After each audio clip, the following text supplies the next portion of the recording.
Hello, my name is Eric Benson. Welcome to my presentation on flow theory. When thinking about flow theory, the most natural thing, of course, is to ask, well, what is flow theory? Mihaly Csikszentmihalyi, who is a founder of the idea of flow theory, stated that flow is the state in which people are so involved in an activity that nothing else seems to matter. The experience itself is so enjoyable that people will do it even at great costs for the sheer sake of doing it. In other words, we are trying to achieve an optimal experience by balancing the difficulty or challenge of a task with the skills or abilities of either the students or if we're the ones performing the task of us. So when we are thinking about designing a course or a training, or even trying to set something up for ourselves to try to reach that state of flow, there are certain conditions that need to be met. First, there need to be clearly set goals and measures of progress. We need to understand, and the students need to understand exactly what needs to be accomplished, what goals, what activities, what is it that we're supposed to do, and how are those goals going to be measured. By doing that, we can easily identify and judge how we're doing while we're doing the activity. Also, the tasks must have clear and immediate feedback. In order for the conditions of flow to be met, the students need to understand how he or she is doing in real time. Doing this will allow the student to make adjustments for the activity, or even that as the trainer we can make adjustments and be flexible to adjust to make sure that each student or the class as a whole is trying to reach that state of flow. And so without a real-time feedback on how they're doing, that would be difficult to achieve. It's also important to understand that the challenges and the skills need to be balanced. But what's really important here is to understand that it's the perceived challenges and the perceived skills that need to be balanced.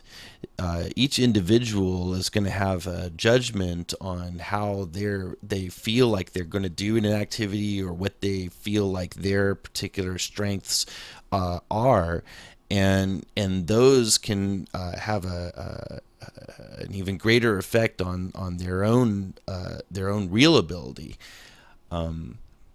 So if these conditions are met, then a state of flow will be achieved.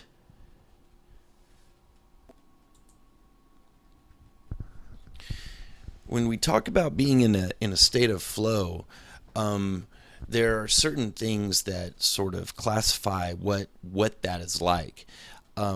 In a state of flow, you would have an intense and focused concentration on the task at hand.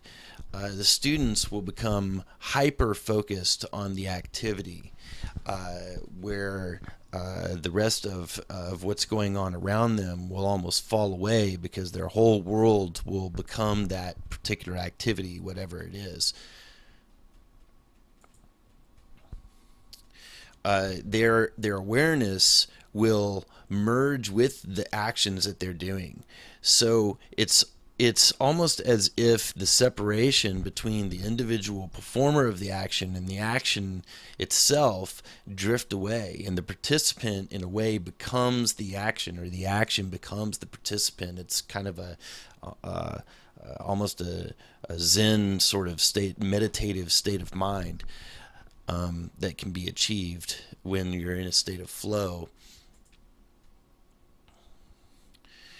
Uh, there will be a loss of reflective self-consciousness. So what reflective self-consciousness would be is, well, self-consciousness would be like, how am I being judged on this activity? Are other people watching me, or even myself? If you've ever taken a test or been performing an action, and then you're aware of or self-conscious about how you're doing. So when you're in a state of flow, you will lose that self-consciousness. So the student's concentration would be on the activity and not on the perceptions of their ability to perform the activity, or even the self-judgment of how they will think that other people would think that they are performing that activity.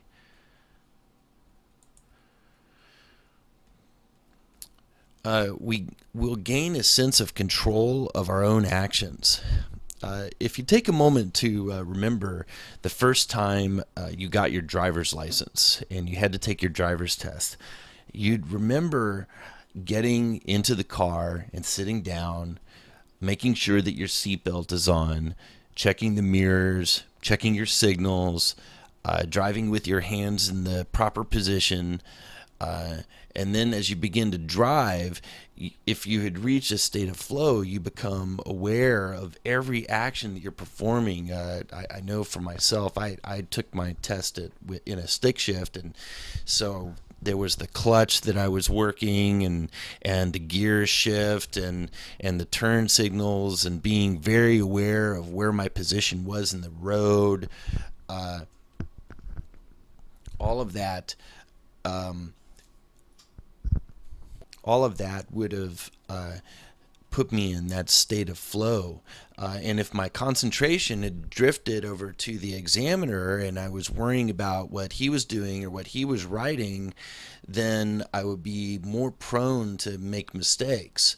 So when I forget about that and concentrate on the task that I'm working on, then everything else falls away, and I just become the driver driving the car.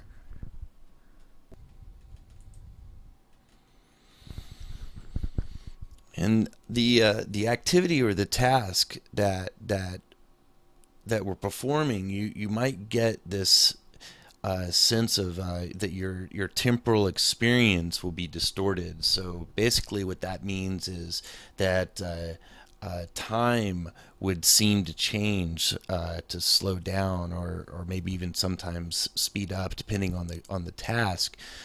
Maybe not as much as the scene in this picture from the movie The Matrix, but you will become hyper aware of the passing of time. You may not be able to dodge bullets, but it will seem at times that you're performing superhuman feats, uh, at least time wise.